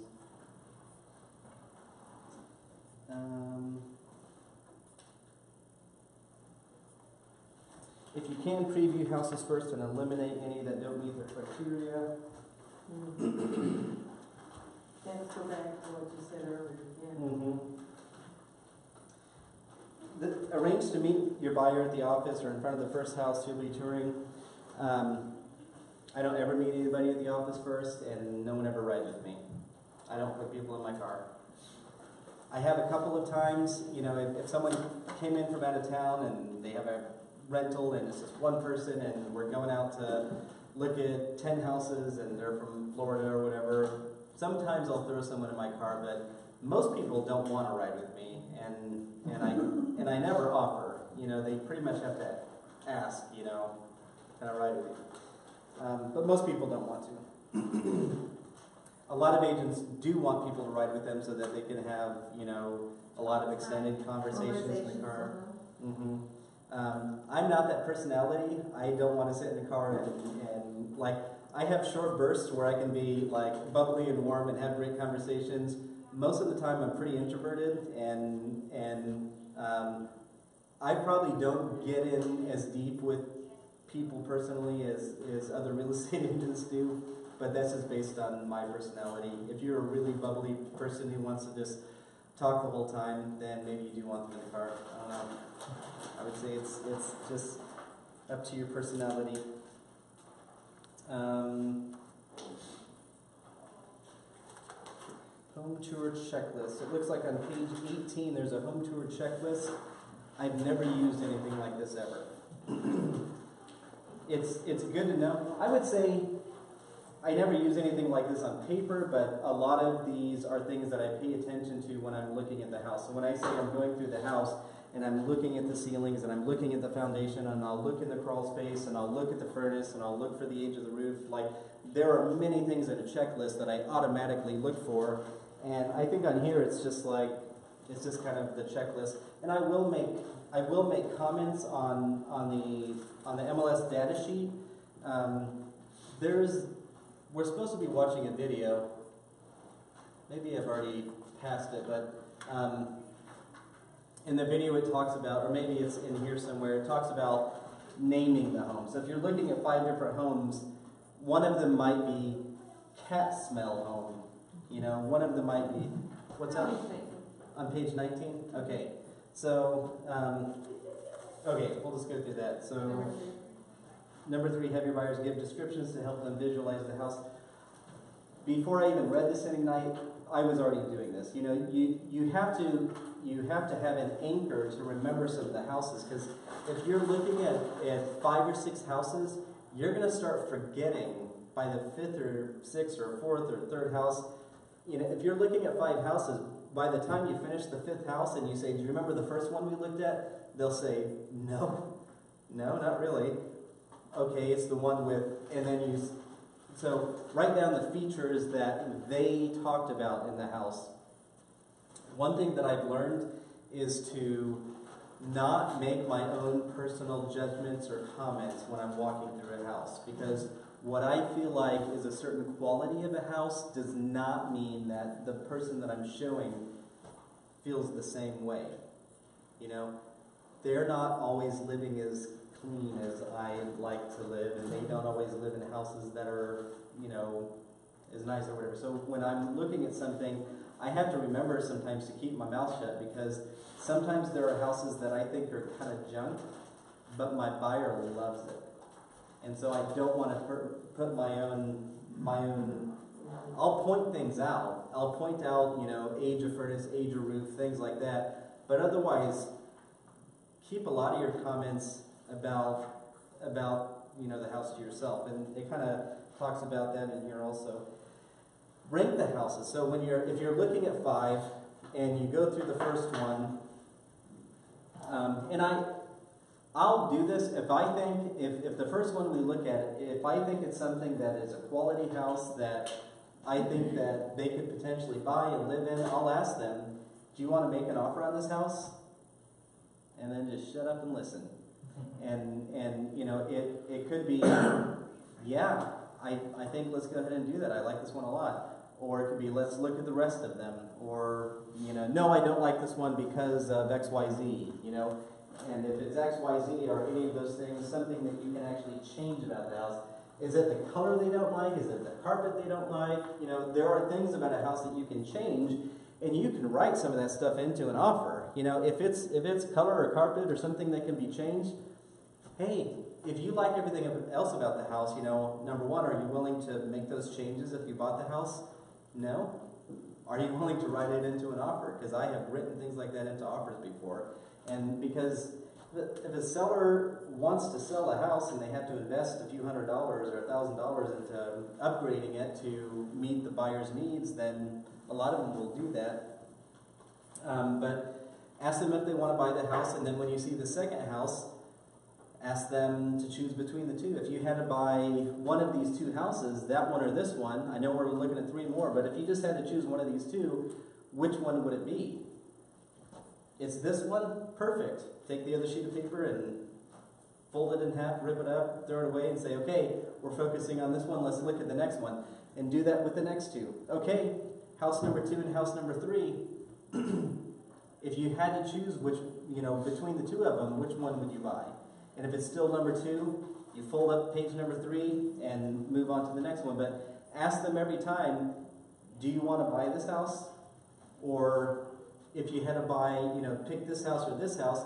So if you're looking at 5, always keep one at the top of the list. And then after 5 houses, whichever one is their number 1, okay, we've looked at these houses, we've been, you know, we've exhausted the MLS, these were the 5 best houses, this is your number 1 out of the 5, are you ready to make an offer? And ask them, you know. And a lot of times they'll say yes, but a lot of times they have to be asked. If you want to make an offer, don't walk away without asking that question.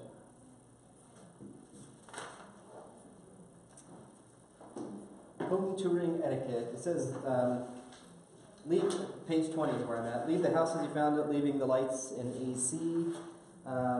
Be sure to look for and observe all touring notes in the MLS. Be mindful of pets. Don't let pets out the door. Leave your card on the counter to let the seller know that you were there. I do that always on occupied houses, so that if I set up an appointment, I'm always going to leave my card on the counter.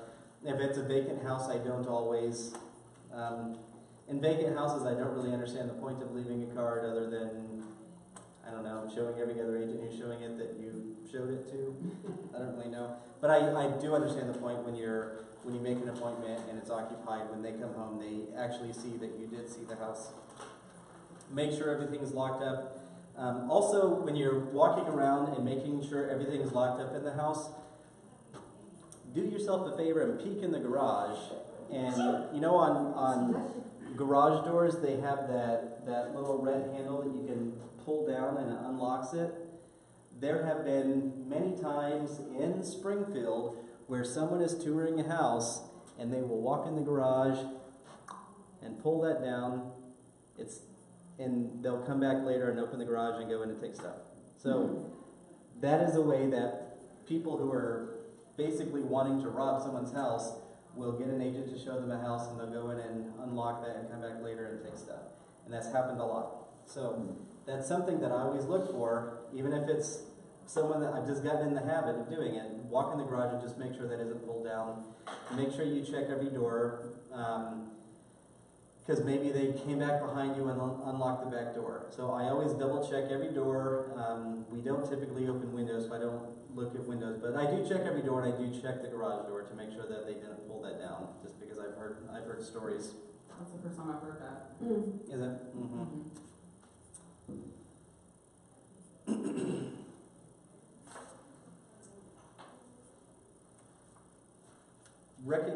Page 22, recognizing buying signals as you tour the home, body language and facial expressions. There was a couple that I was working with. They lived in California, and they would come in, and I would show them for 3 or 4 days, and they would go back to California. And I never saw the husband smile once until they found the house that they made an offer on. And when I saw him smile, I was like, all right, we got this. Let's make an offer. Ask about their motivations, which I kind of covered in my sheet. Ask detailed questions such as seller's disclosures or taxes. Visualizing for, if they are asking detailed questions about disclosures or taxes, or if they want to see utilities, when they start asking more detailed questions about the house, then they're showing interest in it. When they're visualizing where they're going to put their television or their couch, they're telling you that they like that house. When they're comparing the other house that they've seen to this one, when they're discussing the paint colors or carpet, if they're sitting down on the couch in the living room, I mean, you almost have it sold at that point, really, because they are envisioning themselves living there. Becoming protective and not wanting other buyers to see the property, asking for a second showing, raising objections. So all of these are signs that they like the house and that they're ready to buy it, and that's when you can kind of move in and say, you want to bet I haven't seen enough properties yet, and I'm going to probably let you read that more on your own time. We really want a formal dining room. We don't like the carpet. So later on, go ahead and read through those objections. Page 24, bring your buyers to a decision. Remember, you are not a tour guide with a lockbox key, which is what some buyers will treat you as, is just someone with the lockbox key to get them in. Your job, once you have helped them find the right home, is to facilitate the decision-making process for your buyers so that they can make an offer and get the home that they want before someone else does.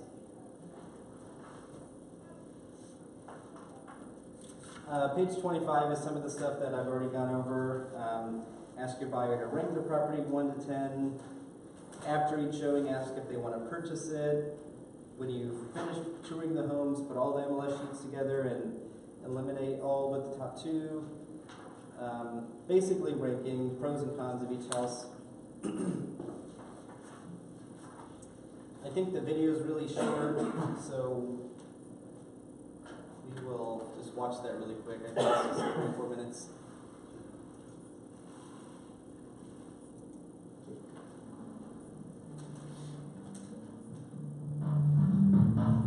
Hi, my name is Sean Keeley, and today I'm going to teach you how to create buyer urgency through the showing process. And the first step is setting expectations. We tell buyers that it is a seller's market, and what that means is the best homes go fast.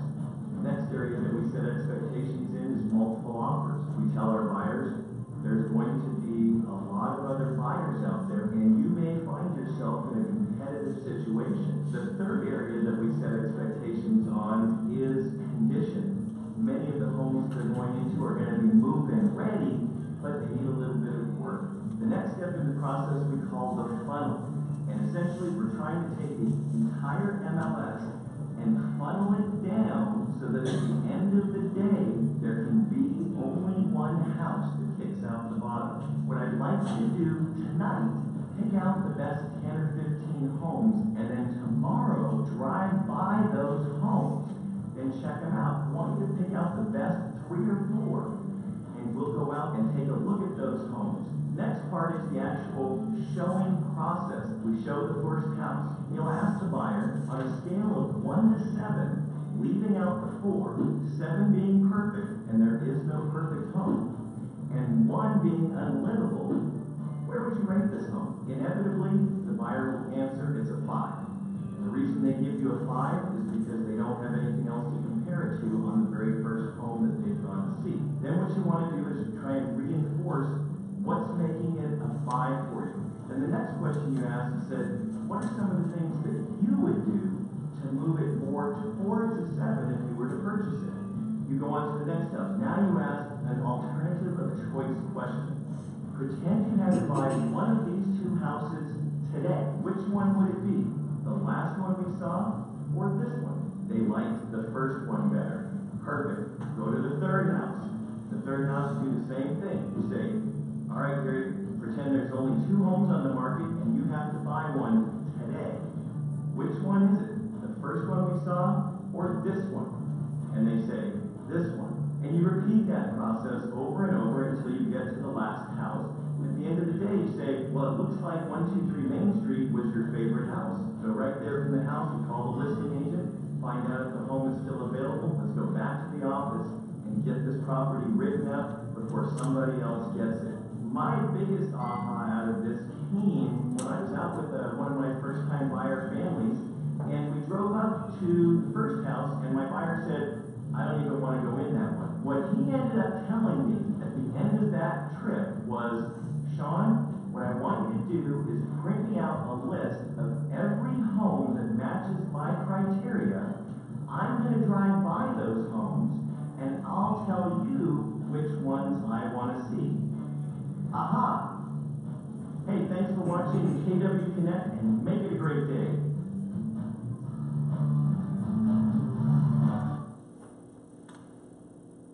So that is something else that I will do with my buyers, especially if they're wanting to see a lot of houses. If they picked out 10 houses, or a couple that I talked about earlier where the husband smiled and I knew he was going to buy the house, they were giving me a list of like 15 and 20 houses because they were in California. They wanted to make the most of their time when they came in. They would have 2 days of looking, and they wanted to fit in as many houses as possible. So what I asked them to do, because a lot of the houses that we would see, especially the first time or 2 that they flew in, I was making appointments for all these houses, and we'd pull up and he would say, no, I don't like that one, I'm not going in. And it's like, oh, great, then you have to like call the listing agent and cancel the appointment, and the sellers had gotten their cats out of the house, and it can be like embarrassing and does not make you look professional. So, if they have a big list of houses, tell them, before we go out, why don't you spend the night before driving by all of them and just eliminate ones that you don't like the neighborhood, you don't like how it looks on the outside, if it looks like it's going to be too much work, if you don't like the neighbor, just so, and they would do that, and they would eliminate a bunch of them, and then we would go out and look at 5 instead of 15. So it's really important for them to be able to do that if they have the time. And I think a lot of my buyers, I'll just ask them to drive by it. I'll set up an appointment for tomorrow at 3 o'clock or something, but hey, after work tonight, just do a quick drive-by and let me know what you think about it. Page 27, always set the next appointment. So when you're showing houses, and this is not necessarily something that I do, my next appointment is going to be when the next house pops up that meets their needs. And then I'm going to call them and set up an urgency to go see it.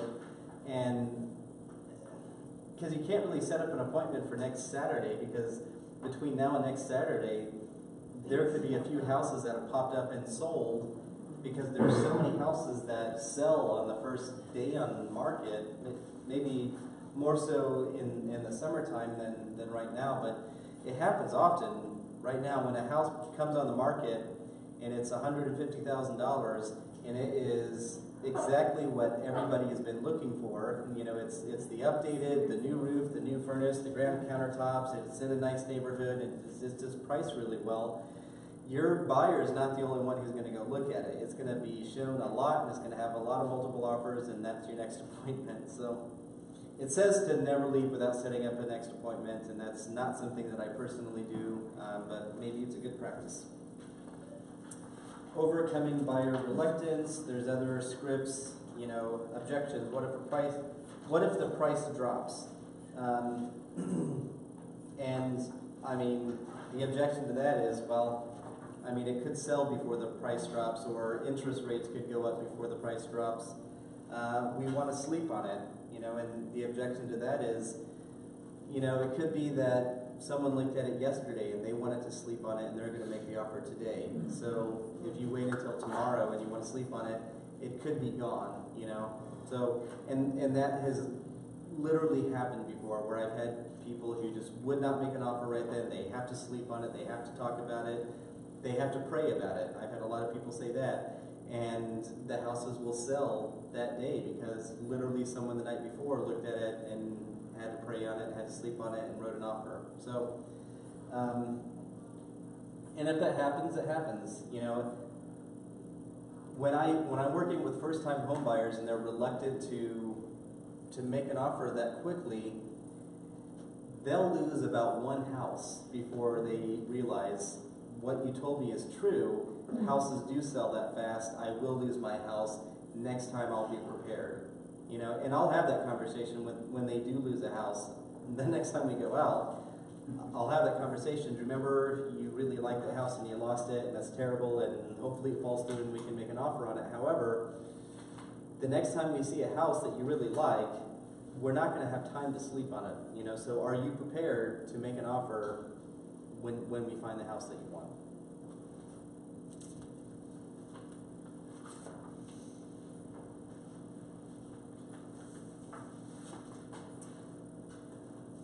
Page 31, it looks like there's a list of items that you should carry with you in your car. I think I carry a lot of this stuff. Paperwork. I do keep blank contracts. I know we fill everything out on .loop, but I keep 2 copies of full blank contracts. So all the employment agreements and government writer and everything, because I probably fill out contracts on the kitchen counters of houses as often as I do on .loop. And just fill it out by hand, scan it in. Because if you ask them, like, are you ready to make an offer on this house? And they say yes, reach in your bag and pull out a contract and just have them fill it out right then.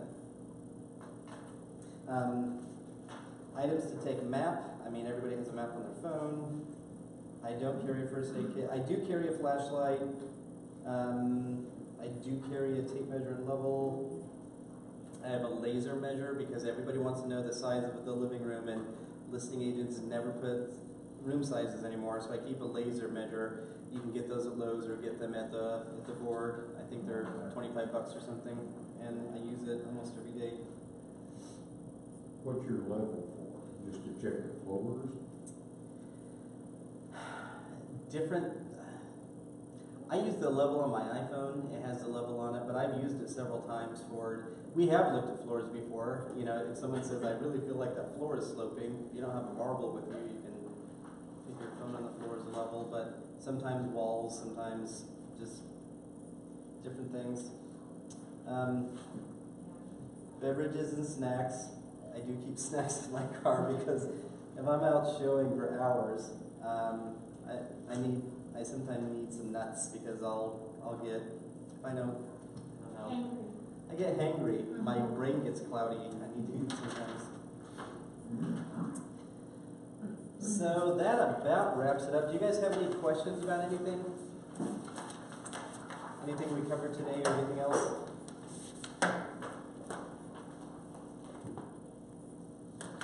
Have you ever had someone sort of, I had one set of buyers, it was a referral to me from another agent, because I think that agent realized they didn't have time to deal with this particular buyer. And I barely had time, and I had no other clients when I did, because they were just all over the board, and they were, you know, looking in that 150 or lower price range. So there was that, they had the urgency to, I mean, but it was, must be Nixa, no, Woodward's okay, gotta have this, no, now this is okay. You know, it was left and right, up and down. And they did make an offer, and we closed finally on a house that was nowhere near where they said they absolutely had to be on more than one occasion. But, you know, and I tried okay, let's go into the office, let's go through the MLS, and we'll do the search, and narrow things down, and then we'll reboot, you know, and it was about a 3-week process of showing them homes, probably 10 to 20 hours each week. Oh, wow. Yeah, I mean, we looked at a lot of homes. We were in Nixa, we were in Ozark, we were in Willard, we were in Southwest Springfield, looked at a couple of Republic, you know, it was It was kind of like they didn't know everywhere. what they wanted yet. And, you know, I did my best, and I wrote 4 offers for them, before we finally had one accepted. And they were MHDC, and they were, you know, they wanted everything to be in great shape, they wanted low maintenance, but it had to be below 150. So, it was gauntlet, and we got there, and it was, you know, great. They're wonderful people, but it was just exhausting. So do you have any good wisdom in terms of with somebody who's really just all over the board, just trying to focus them? Or you just have ones like that, you just drive a Bronco? Sometimes there's nothing you can do. I mean, because I have had clients do the same thing that are all over the board and keep changing their mind, and will look in different cities, and they start with having to be in one city, and then I've had that, and I think there's a saying of like, you know, I would rather ask you 500 questions and show you 5 houses rather than asking you 5 questions and showing you 500 houses. So, you know, the house that they bought, was it anything like what they told you they wanted to buy in the first place? I mean, what was it? It was, except, so one of the big things that they were huge on, it had a small kitchen, tiny kitchen that was not particularly updated. It was in good shape, but it wasn't great. It was, and they, you know, half the houses we looked at, nope, kitchen's too small. And honestly, the house that they bought, I didn't even look at until after we had an accepted offer on, because it was, at the end of the day, she wanted to go see that one, and we were looking down in Nixa and Ozark, and we had already been at it for 4 or 5 hours, and I had to go, you know, do family. And I said, there was an open house, and I said, okay, well, why don't you guys go to the open house and let me know what you think. Made that offer, was declined because there were 2 offers on the house, and then a week later fell through, and so we made another offer on that same house. And but no, it was Willard School District, north of Rutledge Wilson. So it was just, it was a nice house, and overall met most of their criteria, but they were also huge on the roof. The roof was really old, it ended up being replaced in the transaction. Thankfully, insurance paid for it, but it was, yeah, no, there were a lot of things about it that were just not what they were looking for. Because the roof is 10 years old, too old. Nope, not that one, even though everything else is great. So you could have asked 500 questions and they still bought the house? Oh yeah, and I mean, we talked a lot, and they were very nice people, and they gave me lots of feedback on the houses, but it was all over the board. You know, they were okay with something in one house and similar feature in the other house, but they thought it was terrible. So it was just, it was a rodeo. Yep. It's an emotional journey. And because I had one like that too, and finally she just had to be satisfied that she was going to be happy with the one she chose. Yeah. Okay. Sometimes you don't know that. I just appreciate the reassurance, because I kept, what am I doing wrong? Like, why is this such a hot mess of a search? Yeah. And, you know, and then sometimes we go out and be like, well, what about this house and this house? So I'm looking at it, oh, well, it must be for sale by owner because it's not on Flex. So, you know, it was crazy, so I appreciate the reassurance that it wasn't entirely my inexperience. Yeah, that's just gonna happen, so. Okay. Well, I appreciate everybody coming in. Oh, go ahead. I was gonna ask, just like on scheduling, like just some of the etiquette when you're calling to book appointments to show. I mean, what's reasonable? Is it in an hour? You know, like if you're gonna show 5 houses, how do you book that? I start by mapping all of them out, choosing which ones I'm gonna look at first. I try to show occupied houses first and show the vacant ones last if I can. Make it work. This kind of depends on how spread out they are, because you can reasonably guess a time frame more on the first houses that you show rather than the Right, last. that's what I was worried about. I'm like, So try to show occupied first, and then I always map out drive times. If I know there's going to be 10 minutes between this house, 20 minutes between that house, I always figure between 15 and 30 minutes of showing time. Sometimes they walk in and they walk right back out, and then if your next appointment's not for 30 minutes, maybe you can get in, but I always try to give a window to the seller of about an hour. So, you know, I'll say, we're going to show up sometime between 12 and 1. You know, and so that gives me some flexibility there. I try to only give a 30-minute window, you know, so if I can, but It's just about helping them. they're usually pretty flexible. So I definitely map it out, look at drive time, and then figure 15 to 30 minutes for showing.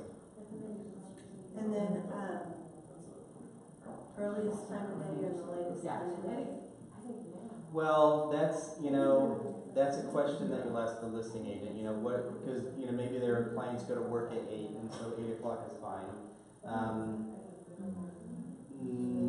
If I'm showing vacant houses, I'll show houses at 9 o'clock at night, you know, but only vacant. If it's something that's occupied, I don't want to show it usually past 8. I was really sure on the same page. I mean, if it's got something you want to see during the daytime, you wouldn't want to show that house. That's true. Yeah. If it's acreage, you're not going to show it in the dark. Yeah. I found out, I just know that daylight savings time's coming, you know, Yeah, I show houses in the dark, and if I'm showing houses after work and it's dark and they find one that they love, I'm going to see if they can schedule to see it tomorrow in the daylight, or I'm going to go look at it in the daylight tomorrow. Yeah, I wouldn't want to make an offer on a house that I haven't seen in the daylight. Right. Okay. Yep. Well, thanks for coming through. Make sure to look at your missions for your class on Friday and watch any videos, do your homework, do your daily 10-4, put some contacts in your database. Thanks for coming. Happy birthday! For the birthday!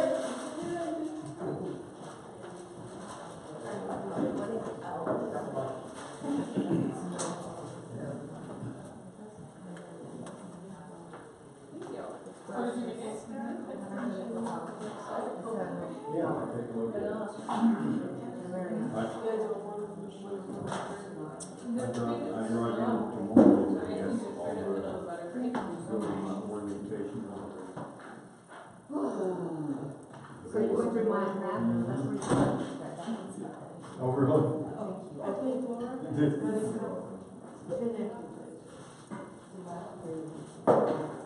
yeah, you got it.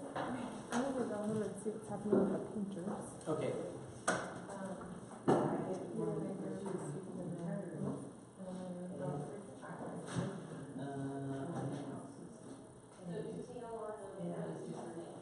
Yeah, I think I'll do some work. Okay. I mean, also, just to add the first person, right, who happens to be there. Okay. Already have one. Yeah. I know. From the board? How are we going? Oh, you do? Oh, you just have to do the orientation. But